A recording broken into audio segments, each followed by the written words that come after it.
Salut Enzo! Salut Géraldine, ça va? Ouais, et toi? Ouais, ça va nickel. Comment ça se passe là, le confinement? T'es en famille, t'es tout seul?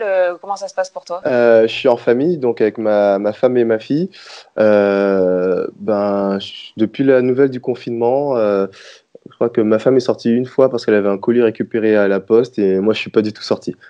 D'accord, donc toi, t'es entre quatre murs et t'as une petite terrasse ou quelque Non, chose? j'ai pas une terrasse, mais je vais te montrer. J'habite à Nation et en fait j'ai une vue sur la rue, donc le Ouais, soleil ça va. rentre, donc ça va encore. Je suis pas en Tu, prison non tu plus. prends l'air, ouais, Ouais, ça c'est va, ça. je prends l'air et un peu le soleil. Exactement. Comment ça se passe avec ta femme et ta puce? Parce qu'elle est toute petite, je crois, elle a un peu plus de 7 mois. Ouais, c'est ça. Vous avez tout ce qu'il vous faut. Comment psychologiquement on le gère ça en tant que jeune papa? Est-ce que ça crée un peu d'angoisse ou au contraire, t'es plutôt serein? Honnêtement, au début, j'ai un peu peur vis-à-vis de ma fille par rapport au virus. Euh, mais bon, après, tous les communiqués de presse se veulent rassurants pour les enfants. Donc voilà, donc pour elle, j'ai pas trop peur. Après, c'est clair que c'est du sport. Elle a 7 mois et demi, donc Ouais. euh, elle n'a pas encore trouvé son rythme. Donc parfois, elle dort toute la nuit, parfois, elle se réveille plusieurs fois dans la nuit. Elle est à l'âge où elle commence à ramper, à marcher à quatre pas, donc il faut la surveiller.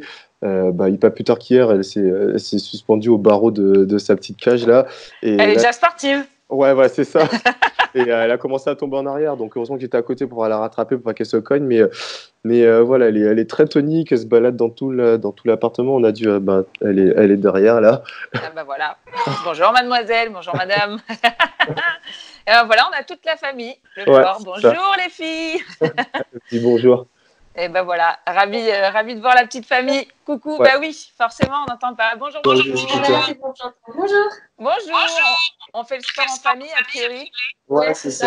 Kitty a fait sa séance de yoga ce matin et la petite a fait du sport toute la journée. Tu regardes, j'aime bien. Ah bah tant mieux, tant mieux, tant mieux. Comment on fait Enzo en tant que sportif de haut niveau aussi? Parce que là on parle du côté papa, mais en tant que sportif de haut niveau, on est confiné. C'est pas évident à gérer physiquement, moralement. Comment toi tu te sens par rapport à ça? En fait, pour le moment, ça va parce qu'on était censé avoir notre dernière compétition qualificative pour les Jeux dimanche dernier, qui, manque de peau, a été annulée. Et du coup, on était censé être pendant 10 jours en vacances. Donc, honnêtement, c'est une situation qui est un peu exceptionnelle, je ne peux pas forcément la contrôler. Du coup, voilà, je lâche prise. Je prends mes 10 jours de vacances. Donc, Parce que ça aurait été tes vacances en fait, ouais, là. voilà, c'est ça. Donc, je prends une semaine, 10 jours, durant lesquels je fais rien, je fais pas d'exercice physique. Enfin, si, je fais du yoga, des étirements, mais je fais rien de traumatisant pour mon corps, on va dire. Parce que la qualif olympique, on est à bloc depuis septembre. Et mon corps, voilà, il commence à montrer des signes de fatigue. Donc, voilà, je prends soin de mon corps. J'essaie de soigner les quelques petits pépins que j'ai qui sont dus à l'usure. Je fais des étirements. Et voilà. Je pense que on sera confiné bien plus longtemps que 15 jours. C'est ce Donc, que j'allais te demander, ouais, si vous êtes confiné plus longtemps, comment tu vas le gérer, et notamment physiquement, parce que forcément tu dois t'entretenir. exactement. Donc après, moi, j'ai la chance d'avoir une grande cour intérieure. Donc je préfère sortir faire mon sport là-bas sans croiser personne pour respecter les consignes de Monsieur le Président. Et du coup, j'attends. Je vais avoir mon préparateur physique au téléphone aujourd'hui ou demain et il va me donner des exercices à faire. Voilà, j'habite à Paris, donc j'ai un appartement pas très grand, donc j'ai pas de vélo, j'ai pas de rameur, j'ai pas de matos, donc voilà, il va me donner des exercices à faire avec le poids de corps, des séances de préparation physique généralisée que je pourrais faire en autonomie dans ma cour. C'est inenvisageable pour toi d'aller courir dehors ou faire des exercices dehors, ou ça fait partie aussi des choses que tu vas faire? En fait, j'ai pas le droit de courir, j'ai une pathologie au genou qui m'empêche de courir. Bon, après, ça m'arrange bien parce que j'aime pas trop ça à la base. Tant mieux alors. Mais du coup, voilà, je fais tout le reste. Enfin, je peux faire des petits ateliers d'explosivité pour l'endurance. Je peux faire, enfin voilà, il y a plein d'alternatives que je vais étudier avec mon préparateur physique. Et il y a ma fille qui est en train d'essayer de se faufiler quelque part, là, désolé. Oh non, mais il n'y a pas de souci. Ouais, je l'emmène juste vers une autre direction. Et, et, euh, non, plein d'autres alternatives. Et de toute façon, je serais obligé de sortir hein, pour aller faire les courses, pour le ravitaillement, pour aller acheter du lait pour ma fille. Oui. couche. Donc voilà, je ne peux pas rester en quarantaine pendant beaucoup plus de 10 jours.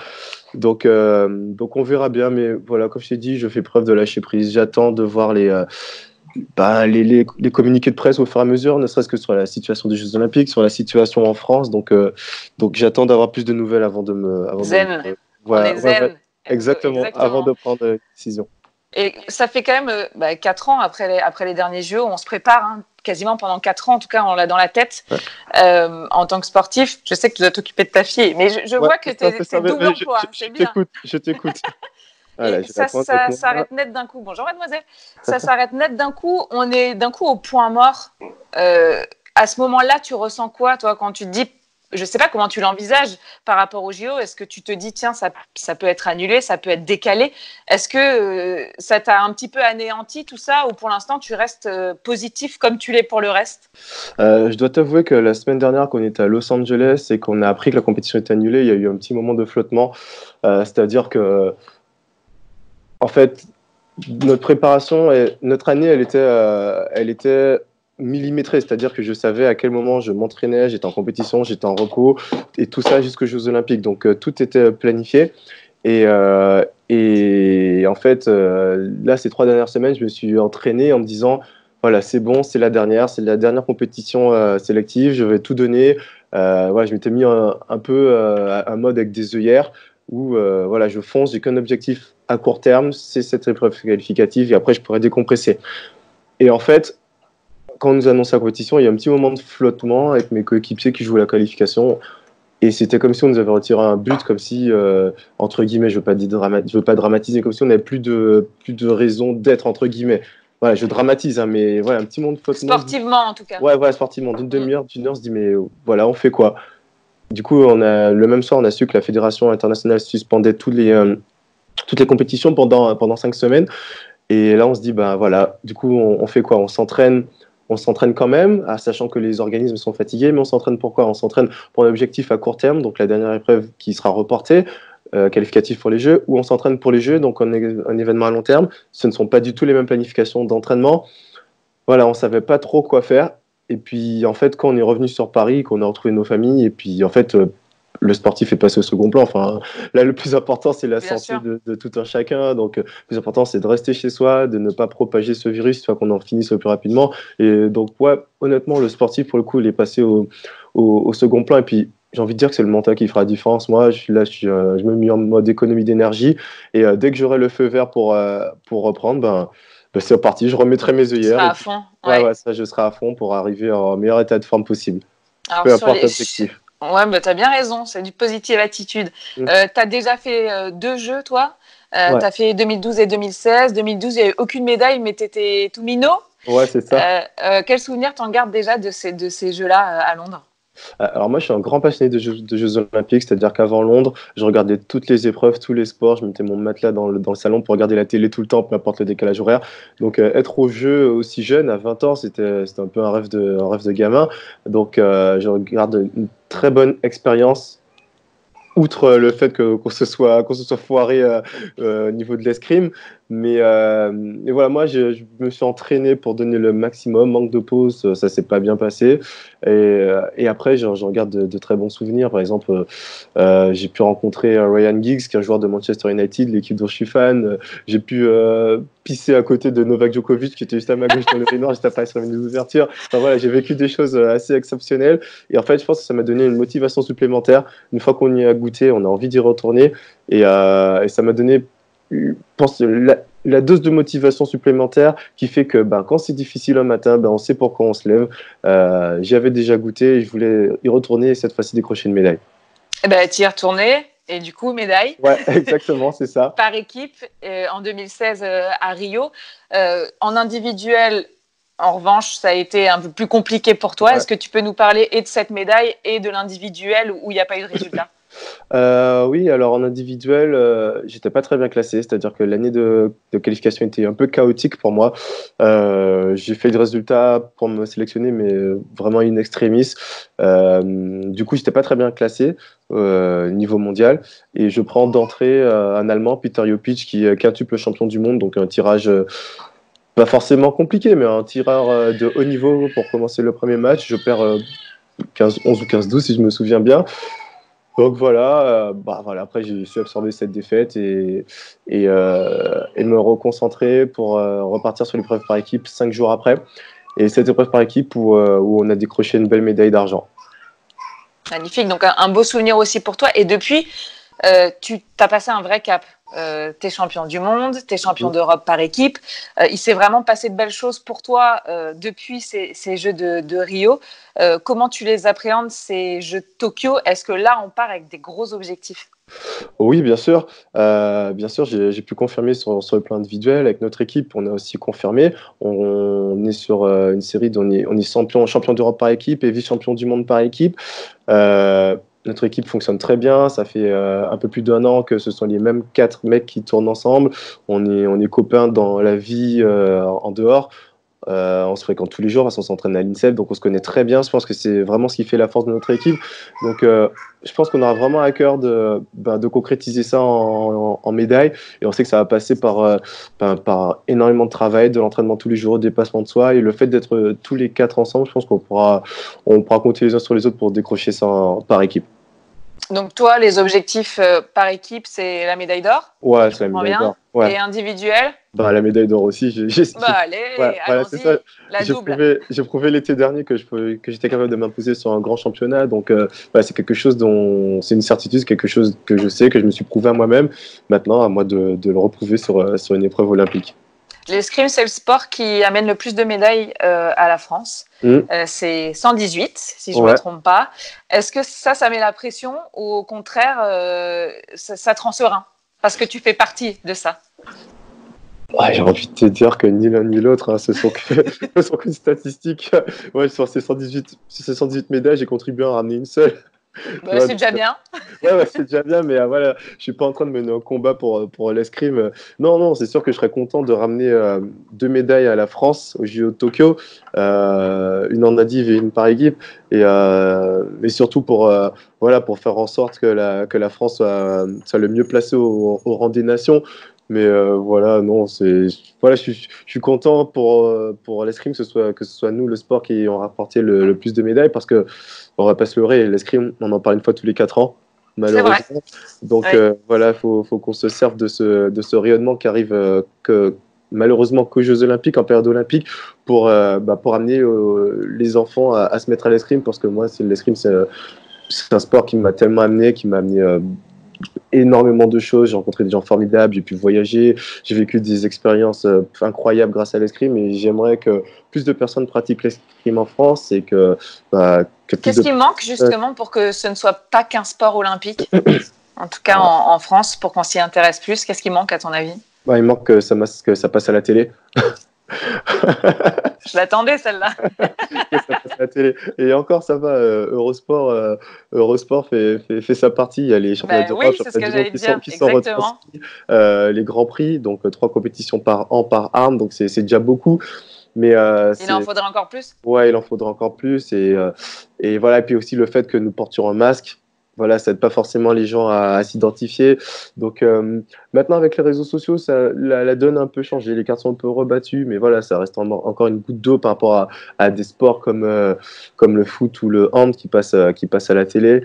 Et à la différence. Mais le hand a mis du temps aussi. Ouais, le hand a mis du temps. Et puis aussi, ce qui est compliqué aussi pour nous, c'est que l'escrime est un sport assez vieux jeu. Par exemple, la Formule 1, où ils ont leur casque quand ils conduisent. Eux, ce sont de véritables panneaux publicitaires. Ils ont des marques partout sur toutes leurs combinaisons. À l'escrime, c'est pas possible. C'est-à-dire que c'est réglementé. Je crois qu'on a le droit d'avoir 4 écussons sur notre tenue blanche, et c'est tout. Et ça aussi, ça n'aide pas à amener les sponsors. Et du coup, il n'y a pas d'argent pour qu'on puisse passer à la télé. En fait, c'est un cercle un peu vicieux. Comment tu l'envisages, en tout cas, la suite? Alors, tu me dis qu'évidemment, tu vas être amené à sortir forcément pour faire des courses et ce genre de choses.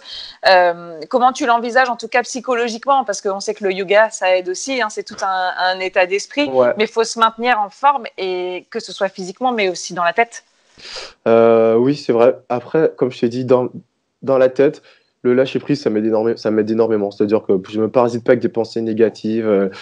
je suis pas en train de dire que ce confinement sera une partie de plaisir, hein. Si ça s'étale sur plusieurs semaines, c'est sûr que comme tout un chacun, je serais impacté, hein, mais honnêtement, le fait de ne pas trop me projeter, en fait, je me pose pas de questions par rapport au futur. Voilà, je vis au jour le jour et ça m'aide vachement à prendre de la distance. Et pour ce qui est du physique, ben, je vais faire ce que je sais faire de mieux, hein. Je vais éteindre mon cerveau, faire mes séances de physique, essayer de dépasser mes limites tous les jours et, et voilà, faire en sorte que je perde le moins possible, parce que le problème avec l'escrime, c'est qu'on a un sport tellement spécifique que quand on n'est pas sur la piste avec un adversaire en face de soi, ben, c'est sûr qu'on perd. J'aurais beau faire des footings tous les jours, 2 fois par jour, si je me mets en position de garde d'escrime au bout d'un mois sans avoir fait d'escrime, ben, au bout de 3 matchs, je serais lessivé. Donc là, le but, c'est pas de se maintenir, entre guillemets, c'est de perdre le moins possible. Ouais, c'est exactement ça. Qu'est-ce qu'il faudra suivre, à ton avis, au JO, hormis l'escrime, bien sûr? Est-ce que toi, tu vas suivre particulièrement une autre discipline? Alors, depuis que je suis au jeu, depuis que je fais les jeux, j'ai jamais aussi peu regardé les jeux. C'est-à-dire Normal. que je suis tellement dans mon truc. En fait, la journée est rythmée par les entraînements, la vie au village, un peu les sollicitations par la presse, les zones de repos, la vie avec les coéquipiers. Et en fait, voilà, quand je tombe sur une épreuve, je la regarde, mais sinon après, comment dire, je vais pas me bloquer un créneau de temps pour me mettre devant une épreuve. Donc, en fait, la chose qui m'a le plus marqué en préparation olympique, c'est on est tout le temps focalisé sur quelque chose, on a tout le temps quelque chose à faire. Donc, chaque moment de la journée est important pour la préparation. Donc, la nourriture, le petit déjeuner, ensuite on va s'entraîner, on va se reposer, on mange, on va s'entraîner, tout est rythmé, calculé. Et en fait, une fois que l'épreuve est passée, juste envie qu'on me laisse tranquille, en fait. Juste envie de faire ce que je veux, quand je veux, sans avoir de compte à rendre à personne, pas à l'entraîneur, aux médias, etc. Donc, en fait, je me pose et quand je suis devant la télé, je regarde les épreuves. Et après, voilà, Il nous manquait le chat, ça y est, on a toute la famille. Ouais, voilà, tout ça qui est là. Par expérience, voilà, j'adore regarder l'athlétisme. Il y a aussi des sports comme le cyclisme sur piste, des sports qu'on n'a pas l'habitude de voir en fait, le cyclisme sur piste, le BMX, voilà, plein de petits sports comme ça que j'adore regarder. Mais c'est vrai que je ne bloque pas de date dans mon calendrier pour regarder des sports. Et puis aussi, maintenant que j'ai rencontré pas mal de sportifs au jeu, à l'INSEP, ben, par contre, je fais un effort quand c'est les copains. Ouais, c'est ça, tu vas supporter les copains. Ouais, voilà, c'est ça. Tu as bien raison. Qu'est-ce qu'on peut souhaiter, Enzo, dans un futur proche et un peu plus lointain? Bah, je pense que ce qu'on peut souhaiter, c'est déjà qu'on sorte de cette quarantaine et que la fameuse courbe dont tous les médias parlent, cette courbe de contagion diminue et qu'elle s'aplatisse. Et du coup, les deux sont liés. Et donc, si on est sorti de quarantaine, on pourra recommencer à s'entraîner dans des conditions décentes et pouvoir faire ce qu'on sait faire de mieux, c'est-à-dire essayer de rapporter des médailles à la France. Ça me va comme programme. Merci Enzo de nous avoir fait entrer chez toi et dans ton intimité. Et nous, on te souhaite tout le meilleur pour la suite.